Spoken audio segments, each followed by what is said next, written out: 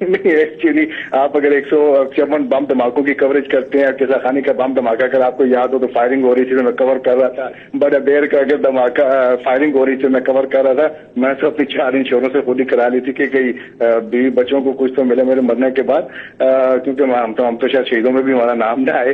تو میں چاہ رہا تھا کہ اپنے آپ کو کیا گریچوٹی یا پروویڈنٹ فنڈ ایسی چیز 23 سال کے بعد کچھ نہیں ملتی آپ لوگوں کو؟ میرا خیال ہے کہ نہیں ہے، شاید ایسی کوئی چیز نہیں ہے.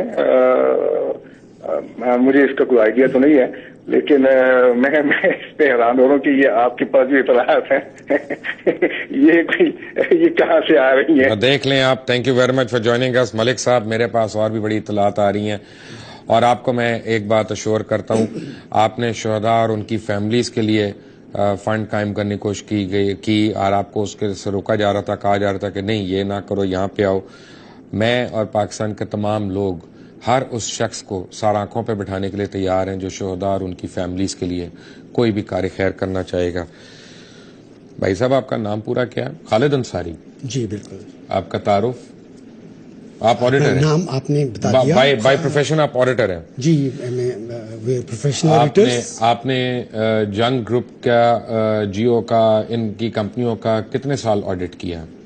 Well, we have been their auditors for good 18. سر اردو میں بات کریں، میری طرح کے میرے 18 سے 20 سال سے زیادہ عرصہ ہم نے ان کا آڈٹ کیا ہے. کتنی کمپنیوں کا؟ تقریباً سم ویئر بٹوین 20 اور 22 کمپنیز کا آڈٹ. جنگ گروپ کی 22 کمپنیوں کا آڈٹ آپ نے 18-20 سال کیا ہے؟ جی بالکل. اور پھر آپ ان کے خلاف عدالت میں چلے گئے؟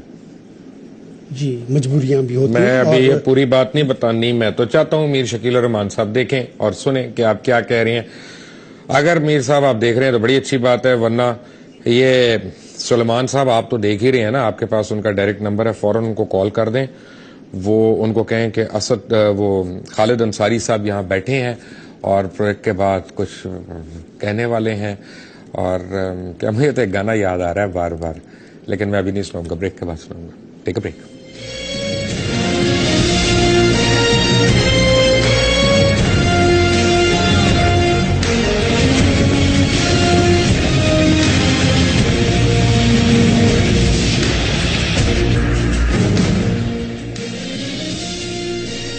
Welcome back from the break. Mir sahab, آپ کو تھوڑی دیر ویٹ کرنا پڑے گا خالد انصاری صاحب کی باتیں سننے کے لیے، کیونکہ مجھے جوائن کر رہے ہیں اسد کیسر، اسپیکر ہیں KPK کے. اور آج جو ایک اتنا اندوناک واقعہ ہوا، میں اس کے متعلق ایک بات کہنا چاہتا ہوں پہلے، اس سے پہلے کہ میں اسد صاحب کے تاثرات میں لوں. جو لوگ آج کہہ رہے ہیں کہ یہ ہنگو کے اوپر ڈرون حملہ ہوا اور یہ ڈرون حملہ جو ہے اب KPK کے اندر ہو گیا میں اور پاکستان کے اندر ہو گیا، میں ان سب لوگوں کی کریکشن کرنا چاہتا ہوں. آپ لوگ غلط کہہ رہے ہیں. جو پہلے ڈرونز آتے رہے وہ بھی پاکستان کے اندر آتے رہے ہیں، اور یہ سوچنا کہ یہ پاکستان میں آیا اور وہ پاکستان میں نہیں آیا، میں اس بات سے بالکل ایگری نہیں کرتا. اسد کیسر صاحب، سب سے پہلے تو آپ کو میں یہ بتانا چاہتا ہوں کہ تمام اہل وطن جو ہیں وہ KPK کی عوام اور وہاں پہ رہنے والے جتنے مرد، عورت اور بچے ہیں، ہماری دعائیں آپ کے ساتھ ہیں، اور آپ اس ضمن میں جو ذمہ داریاں ہمارے لیے لگائیں گے ہم ان کو نبھانے کے لیے انشاءاللہ تیار ہیں. آج کیا ہوا اب پلیز ہمیں بتائیے گا. مہربانی جی. آج بیسیکلی یہ ایک مدرسہ ہے، اس پہ جس میں کچھ افغانی بھی تھے، اور اس پہ ڈرون اٹیک ہوا ہے جس میں 6 لوگ مرے ہیں اور کچھ 1-2 لوگ زخمی بھی ہوئے ہیں. اور یہ مطلب ہمارا بندوبستی علاقہ ہے جو مطلب صوبائی گورنمنٹ کے تحت آتا ہے. تو اس میں یہ افسوسناک واقعہ ہوا ہے، اور میں یہ سمجھتا ہوں کہ اس وقت آپ کو پتہ ہے کہ ہمارے صوبے میں اس وقت لاکھوں کی تعداد سے افغانی رہ رہے ہیں، اور ہماری معیشت پہ بھی ایک برڈن ہے، ایک بہت بڑا بوجھ ہے. تو اس طرح صرف یہ نہیں ہے، لیکن یہ جو انہوں نے اٹیک کیا اور اس کے لیے کوئی جواز بنا رہے کہ چونکہ افغانی تھی اور ہمارے خلاف ہوتا، تو سب سے پہلے تو ہم یہ بات کہیں گے کہ ایک ملک کی ایک ساورنٹی ہوتی ہے، ایک ملک کی ایک مطلب کچھ قوانین ہوتے ہیں، کوئی اس کی ضوابط اور اخلاق ہوتے ہیں. تو آپ نے یہ جو مسلسل ہمارے سرحدات کی خلاف ورزی کر رہے ہیں، جس پہ ہماری پارٹی مسلسل آواز اٹھا رہی ہے، اس کے خلاف ہم نے پہلے 3 سال پہلے پشاور میں دھرنا کیا، پھر کراچی میں دھرنا کیا. اس ایشو کو ہم نے پورا اٹھایا. اس کا بنیادی مقصد صرف ایک مقصد تھا کہ ہم اس ملک کی آزادی چاہتے ہیں, اپنے ملک کی ساورنٹی کو, جو ہمارے ملک کی ساورنٹی ہے اس کو محفوظ بنانا چاہتے ہیں. ہم سمجھتے ہیں کہ ہم ایک آزاد قوم ہے. ایک آزاد قوم کی حیثیت سے یہ ہمیں حق ہے کہ ہم اپنے فیصلے خود کریں اور اپنا اختیار خود استعمال کریں. یہ جو ہماری کبھی ڈرون آتے ہیں, کوئی خارجہ پالیسی جو ہے ہمارا اس طرح ہے کہ وہ باہر سے ڈکٹیٹ ہوتی ہے, ہمارا موقف یہ ہے کہ پہلے دن سے ہمارے عوام کو آزاد رکھا جائے اور آزاد پاکستان ہے. تو ہم سمجھتے ہیں کہ آج اٹیک ہوا ہے اور جو گزشتہ اٹیکس ہوئے ہیں یہ مسلسل جو ہے یہ ہمارے ملک کی بدامنی کے باعث بن رہے ہیں. ہمارے ملک کی معاشی حالت اس کی وجہ سے خراب ہو چکی ہے اور یہ ایک میسج ہے کہ ہم غلام قوم ہیں, ہم اپنے فیصلے خود نہیں کر سکتے. اظہر صاحب مجھے یہ بتائیں کہ بڑی یعنی مجھے دکھ کے ساتھ میں آپ سے یہ سوال پوچھ رہا ہوں کہ کل سرتاج عزیز صاحب نے وہ جو ہے سینٹ کی کمیٹی کے آگے بڑی یقین دہانیاں کرائیں, خود نیشنل اسمبلی کو یقین دہانیاں کرائی گئیں کہ جب تک طالبان سے مذاکرات اب جاری ہیں ڈرون حملے نہیں ہوں گے, اور پھر یہ ہو جاتا ہے اور اس کے اوپر کسی کو کوئی شرمندگی نہیں ہے, کسی کی چھٹیاں ختم نہیں ہو رہی ہیں. وزیر اعظم جو ہیں وہ شاید اب ملکی حالات کی وجہ سے پاکستان کا دورہ منسوخ نہ کر دیں تھوڑے دن کے لیے. مجھے نہیں پتا وہ اس وقت کہاں ہیں کیونکہ وہ اتنی جلدی جلدی ٹرپس لگا رہے ہیں کہ میں آئی ہیو لاسٹ ٹریک. مجھے آپ صرف یہ بتائیں کہ ہم سارے پاکستانی ہم کیا کریں کہ آپ کی آواز جو ہے اس کو ہم نہ صرف اٹھائیں بلکہ وہاں پہ جو وکٹم فیملیز ہیں ان کے درد میں ہم کم از کم ہاتھ پٹا سکیں, مرہم رکھ سکیں کوئی آ کے. دیکھیں مبشر صاحب, آپ کی بہت مہربانی. آپ نے جو الفاظ بولے ہیں یقین جانیں اس کی ہمیں بہت ایک اپنائیت کا احساس ہوا اور ہمیں شاید کوئی آپ کی طرف سے ہمدرد ہو جو ہماری بات سنے بھی اور ہماری بات پہنچائے بھی. ہم تو وہ صوبہ ہے اور ہم وہ اس وقت اس حالت میں رہ رہے ہیں کہ ہمارے شہر کے شہر ویران ہو گئے ہیں, ہمارے انڈسٹریز, ہمارا کاروبار ختم ہو چکا ہے. اور میں آپ کو صرف یہ ہنگور وہ تو چھوڑے, ہمارے پشاور بھی ایک ڈٹ سٹی بن چکا ہے کیونکہ ارد گرد جو ہے نا ہمارے تینوں طرف فاٹا ہے اور وار اینڈ ٹیرر کی وجہ سے, اور مطلب یہاں جو لاکھوں افغانی آئے ہوئے ہیں اور دیگر بہت کافی ایشوز ہے کہ اس کی وجہ سے ہماری معیشت پر بہت بڑی بوجھ ہے اور ہمارے گھروں میں روزانہ لاشیں آ رہی ہیں.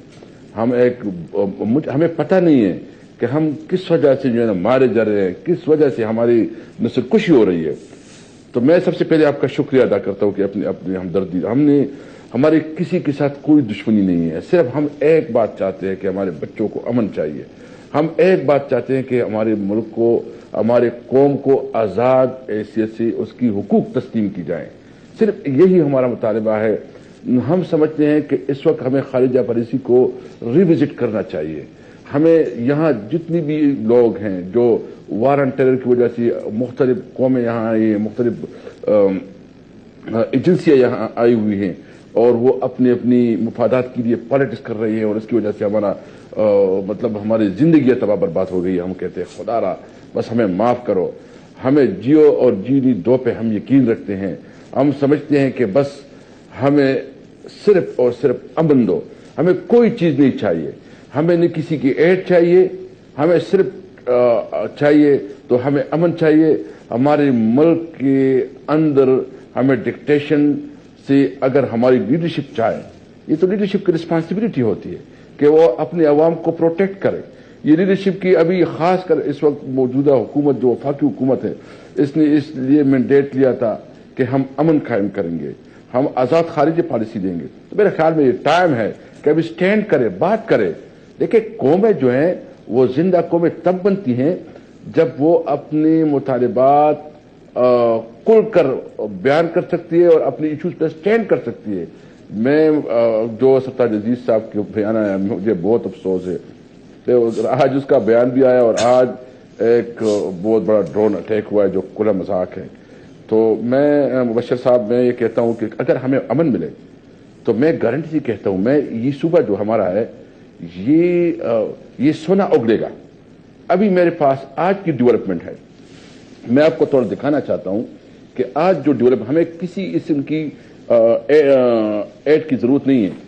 ہمارے صوبے میں اتنی پوٹینشیل ہے. جو ہمارا ساؤتھ ہے جس میں کرک ہنگو اور یہ ٹل جہاں یہ ڈرون اٹیک ہوا ہے, آج جہاں ایک کنویں سے ہماری دور حکومت میں ایک کنویں سے آج جو ہوا ہے 7,200 بیرل پر ڈے آئل کی دریافت ہوئی ہے, جو سب سے قیمتی یعنی سعودیہ میں جو جس کی کوالٹی ہے تیل کی, اس کوالٹی کی تیل آج اس کی ایکسپلوریشن ہوئی ہے 7,200 بیرل, اور اسی کنویں سے 28 ملین کیوبک گیس ایک دن میں پیدا کرے گا.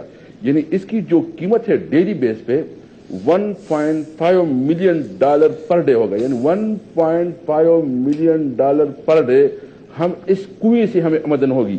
یعنی اتنا پوٹینشیل ہے کہ اگر صرف اپنی ریسورسز کو پراپر استعمال کر سکیں تو میں آپ کو ایک گارنٹی دے سکتا ہوں, بس صرف امن ہونے چاہیے. امن ہو, 5 سال میں یہ صوبہ پوری ملک کو آئل اینڈ گیس میں خود کفیل کرے. میں آپ سے بہت معذرت کے ساتھ اسد صاحب, میں آپ سے ذرا سے اختلاف کروں گا. میں جانتا ہوں اور یہ میں بالکل بلیف سے کہہ رہا ہوں کہ ہمارے جو پٹھان بھائی ہیں وہ دنیا کے سب سے زیادہ محنتی اور خوددار اور عزت سے روٹی کمانے والے قوم ہے, اور وہ 5 سال آپ کہہ رہے ہیں, میں کہہ رہا ہوں 5 مہینے میں وہ اپنے صوبے کی کایا پلٹ کے رکھ دیں گے اگر ان کو امن مل جائے اور ان کو سکون مل جائے. سوری, میں آپ سے اس بات پہ ڈس ایگری کروں گا.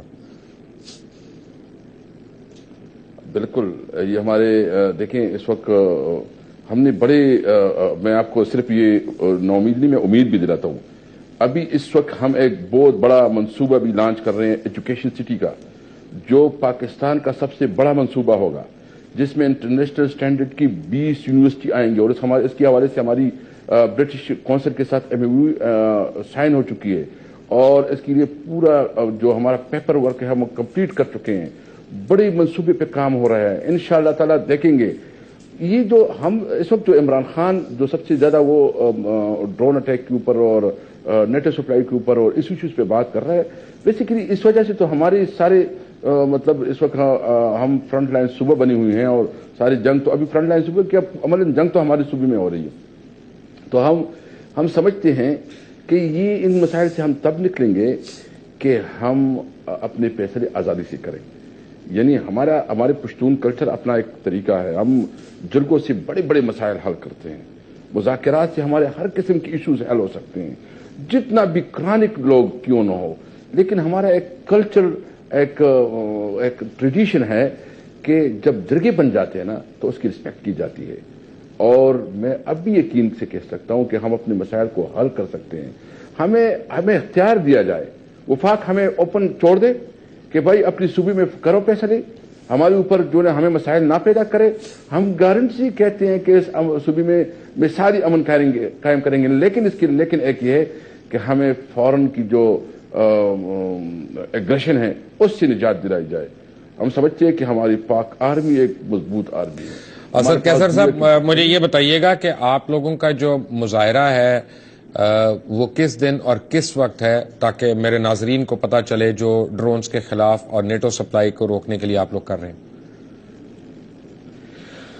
یہ انشاءاللہ تعالی 23 تاریخ کو 2 بجے ہوگا, جس میں چیئرمین آئے گا, اور میرے خیال میں اس کی بہت بڑی ضرورت ہے کہ اس حالات میں جب بھی صوبے میں کوئی اس قسم کی تکلیف آتی ہے تو وہ پہنچ جاتا ہے. یعنی جب سیلاب آیا تھا تو سب سے پہلے وہی پہنچے تھے, جب IDPs جو آئے تھے تو سب سے پہلے ابھی وہی پہنچے تھے, اور جب یہ ایشوز ہے خاص کر اس وجہ سے ہمارے لوگ بہت ڈپریس ہے توڑوں لوگوں میں, تو عوام کو امید دلانے کی میں ویسے آپ کو اور آپ کی کیبنٹ اور آپ کے CM اور سارے لوگوں کو ایک بات پہ میں سلام پیش کرتا ہوں کہ جو وہاں پہ سیکیورٹی کے حالات ہیں, آپ لوگ جس طرح سے پھرتے ہیں اور جس طرح کی گاڑیوں میں پھرتے ہیں, میں کہتا ہوں سلام ہے آپ کو کہ آپ صرف رب کی ذات سے یعنی ڈرتے ہیں اور انسان کے بنائے ہوئے ہتھیاروں سے نہیں ڈرتے. اس پہ جتنا بھی خراج تحسین پیش کیا جائے KPK کی حکومت اور حکومتی اراکین کو, وہ کم ہے. میں مبشر صاحب میں ایک بات بالکل وضاحت سے کہتا ہوں. میں نے خود عمران خان کے ساتھ 17 سال گزارے. میں اس وقت اسٹوڈنٹ تھا جب میں نے اس کے ساتھ آیا ہوں. زندگی کی مطلب اس کے ساتھ 17-18 سال بہترین ٹائم گزارا ہے. کبھی یہ سوچا نہیں تھا کہ کوئی M P M L A بنیں گے یا اسپیکر بنیں گے یا کوئی پوزیشن پہ آئیں گے. ہم لوور مڈل کلاس کے لوگ ہیں. بالکل صحیح ہے. میں آپ کو یہ گارنٹی کرتا ہوں کہ انشاءاللہ اس قوم کو نا امید نہیں کریں گے, انشاءاللہ اس کو امید دیں گے. اور جو ہمارے سب سے ٹاپ پریارٹی ہماری قوم کے مفادات ہے, ہم اپنی قوم کے لیے ہر حد تک جائیں گے. اس میں خواہ کوئی بھی مطلب ہم لمیٹیشن ہے, ہماری سب سے بڑی ترجیح ہماری قوم کی مفادات ہے. Asad Ansari sahab, thank you very much for joining اس فرام کے پی کے. اسپیکر کے پی کے اسمبلی کے اسد انصاری صاحب ہمارے ساتھ تھے. اگر آپ ڈرون حملوں کے خلاف ہیں اور اگر آپ نیٹو کی سپلائی روکنے کے حامی ہیں تو پھر آپ کو پتا ہے کہ 23 تاریخ کو آپ نے کس مظاہرے میں شرکت کرنی ہے جا کے. یہ پی ٹی آئی کا مظاہرہ نہیں ہے اور یہ پی ٹی آئی کی حکومت نہیں ہے. کے پی کے میں پاکستان کی حکومت ہے, پاکستانیوں کی حکومت ہے, وہاں کے لوگوں کا مینڈیٹ ہے. یہ ہم سب کا مسئلہ ہے ڈرون. یہ کسی لگتا ہے آپ نے نام غلط لیا ہے, اسد انصاری نہیں, وہ اسد سوری اسد کیسر, اسد کیسر, آئی سوری. آپ کا نام جو نیچے لکھا ہے وہ شکیل الرحمان صاحب کے ساتھ میں بھی بدک رہا ہوں. تو Asad Qaiser sahab, thank you very much for joining اس. خالد انصاری صاحب ہمارے ساتھ ہیں, میر صاحب, اور میں نے کہا تھا فلم ابھی بہت باقی ہے میرے دوست, لیکن ایک بریک کے بعد گانا بھی, انصاری صاحب بھی. Take a break.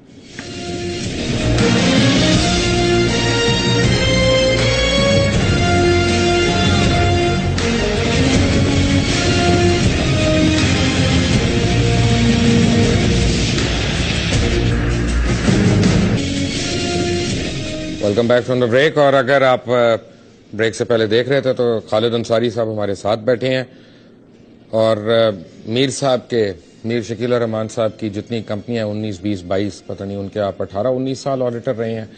میں نے یہاں پہ کچھ عرصہ پہلے کچھ آڈیٹڈ رپورٹس دکھائی تھیں چینل پہ جیو کی, اور ان پہ کافی سوالیہ نشانات تھے کہ اس میں یہ ایمبیگوٹی ہے, یہ ایمبیگوٹی ہے. کیا آپ ایگری کرتے ہیں کہ یہ سوالات اٹھتے ہیں لیجٹمیٹلی؟ جی یقیناً, کچھ جو میں نے دیکھی ہیں ان پہ سوالات بنتے ہیں اور جواب بھی ملنے چاہیے. تو جواب تو نہیں مل رہے, ہمیں تو تہمتیں مل رہی ہیں. انتظار کیجیے. ہمیں تو ٹویٹر پہ یعنی ان کے بندے جو ہے نا انہوں نے چھوڑے ہوئے میرے اوپر, ٹویٹر پہ بھی, فیس بک پہ بھی, اور کہ یہ ہے وہ ہے پلانٹڈ انٹرویو والا. تو میں آج سارے پاکستان کو بتا رہا ہوں, اعلان بتا رہا ہوں, اور میر شکیل الرحمان جہاں ملے اس سے پوچھیں, ان سے کہیں کہ دبئی میں کس کے پاس جا کے بیٹھے ہوئے ہیں, ملک ریاض صاحب کے پاس کیوں بیٹھتے ہیں پھر اگر اتنے برے ہیں. اور ملک ریاض صاحب کو یہ کہتے ہیں کہ مبشر کو کنٹرول کر لو. میر صاحب جب یقین نہ آپ کو میری بات کا ہو تو مجھے بتائیں, میں آپ کی لاسٹ میٹنگ کی بھی گفتگو سنوا دوں یہاں ٹی وی پہ آ کے, جو ملک ریاض صاحب سے آپ نے کی. میرے اوپر نہیں ہے کنٹرول ان کا, میرے اوپر نہیں ہے کنٹرول کسی اور کا, میرے اوپر کنٹرول میرے رب کا ہے. الحمدللہ پاکستان کے لیے میں کام کر رہا ہوں, اپنے لوگوں کے لیے کام کر رہا ہوں, کسی سرمایہ دار کے لیے نہیں. اب یہ مجھے بتائیں کہ آپ کو کوئی آبجیکشن تھی جو اتنے سال آپ نے آڈٹ کیا, جنگ گروپ کا, جیو کا, ساروں کا؟ آڈٹ رپورٹ میں آبجیکشنز ہونا اور ان کے جواب ملنا ایک نارمل روٹین کا عمل ہے. وہ عمل مسلسل جاری تھا, لیکن جو آبجیکشن زیادہ کچھ سیریس نوعیت کے تھے وہ جو ادارے کے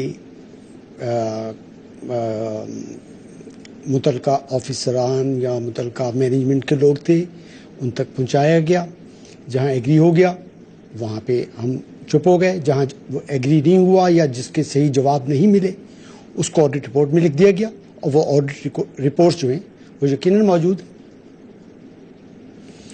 اور جواب نہ ملنے کے باعث آپ کو اتنی مشکلیں پیدا ہوئیں کہ آپ کو عدالت میں جانا پڑ گیا؟ جی یہ بھی ایک پہلو ہے اس کا کہ معاملات عدالت میں ہیں, جس پر میرا خیال ہے فی الحال میں زیادہ نہ بولوں کیونکہ میٹرز جو ہیں جو سب جوڈس ہیں ٹھیک ہے ان پر میں تو میرا خیال ہے آپ کا تو آ نہیں گیا, عدالت نے فیصلہ تو کر لیا ہے. یہ ایک اور المیہ ہے. المیہ, اچھا وہ کیا؟ وہ یہ ہے کہ کچھ جہاں عدالت کسی نتیجے پہ پہنچ گئی یا جس کا فیصلہ ہو چکا وہ فیصلہ ریزرو ہے, وہ ریزروڈ ہے, ججمنٹ جو ہے وہ ریزروڈ ہے, وہ ریلیز نہیں کی جا رہی بار بار ریکویسٹ کے باوجود. نتیجہ کہ نہ میں آگے بڑھ سکتا ہوں نہ میں پیچھے ہٹ سکتا ہوں. کیا کہیں گے آپ اس بارے میں؟ یہ سوال میں آپ سے کرتا ہوں. میں اب سبجیکٹ اس میٹر ہے, میں کہوں میں اڑتا ہوا تیر آ کے اپنے پیٹ میں لے لوں بھائی, میں کیوں عدالت کے بارے میں بولوں, مجھے تو کئی عدالتوں نے روکا ہوا ہے. لیکن آپ کا کب سے فیصلہ ہولڈ کیا ہوا, ریزرو کیا یہ ہوا؟ جس فیصلے کو میں ریفر کر رہا ہوں یہ گزشتہ 7 ماہ سے اس کا جو ججمنٹ ہے وہ ریزروڈ ہے, یعنی وہ ججمنٹ نہیں آ رہا, نہیں آ رہا. یعنی اس کا مطلب ہے کہ جنگ اور جیو گروپ جو ہے اس کے اوپر وہ جو آڈٹ اور آڈٹ رپورٹس کے متعلق جو بھی خدشات ہیں وہ ریزروڈ ہی رہیں گے, اس پر پروفیشنلز نہیں بولا کرتے. نہیں بولا کرتے. عوام تو بول سکتی ہے نا جی, عوام دیکھ رہی ہے. اور 20 سال آپ نے کہا, 20 سال آپ نے جی کم و بیش 20 سال جنگ گروپ کی کمپنیوں کا آپ نے ساروں کو آڈٹ کیا. یہ آپ لوگ مجھے جلدی سے 1 منٹ میں جواب دیں, یہ اچھا خاصا پیسہ بناتی ہوئی کمپنی کو نقصان میں کیسے شو کر لیتے ہیں اور ٹیکسوں سے کیسے بچا لیتے ہیں؟ یہ ٹیکنیکس یہ کام انہی کا ہے جو اس میں ماسٹر ہیں, لیکن آڈیٹرز اپنا کام کرتے ہیں, وہ یا ان کو کرنا چاہیے, اگر وہ نہیں کرتے تو کہ ان کو وقت پہ بولنا چاہیے. آڈیٹرز کی بیسک رسپانسبلٹی یہ ہوتی ہے کہ جب بولنے کا وقت ہو وہ چپ نہ ہوں بلکہ بولیں اور اپنی چیز کو, اپنے نقطہ نظر کو پروفیشنلی ریکارڈ پہ لائیں, اور ہم نے وہ کام کیا ہوا ہے. میر شکیل الرحمان صاحب, مجھے بہت سے سوالات ہیں جن کے جوابات چاہیے آپ سے. مجھے کیچڑ نہیں اچھالنا کسی کی ذات پہ, نہ آپ کی نہ آپ کے ساتھ کسی کو کام کرتے ہوئے, لیکن امجد ملک صاحب کی طرح بہت سے پیٹریوٹک پاکستانیز ہیں, تقریباً 42 کے قریب لوگ ہیں جنہوں نے آج مجھے کال کر کے کہا کہ ہم اپنے گروپ سے ریزائن کرنا چاہ رہے ہیں, ہمیں پلیز ایڈجسٹ کرائیں, ہم مزید امن کی اس خوفناک آشا کے ساتھ نہیں زندہ رہنا چاہتے. ہم پاکستانی ہیں, ہم مسلمان ہیں, اور ہم نے کوئی اجمل قصاب کی جھوٹی فلمیں اور نہیں بنانی کسی کے بھی کہنے پہ. وہ بھی سٹوری میرے پاس آ گئی ہے کہ اجمل قصاب کی فلم کیسے بنی. اگلے ہفتے میں آپ کو شاید وہ بھی سنا دوں, شاید پوری بات تو نہیں, لیکن یہ کہ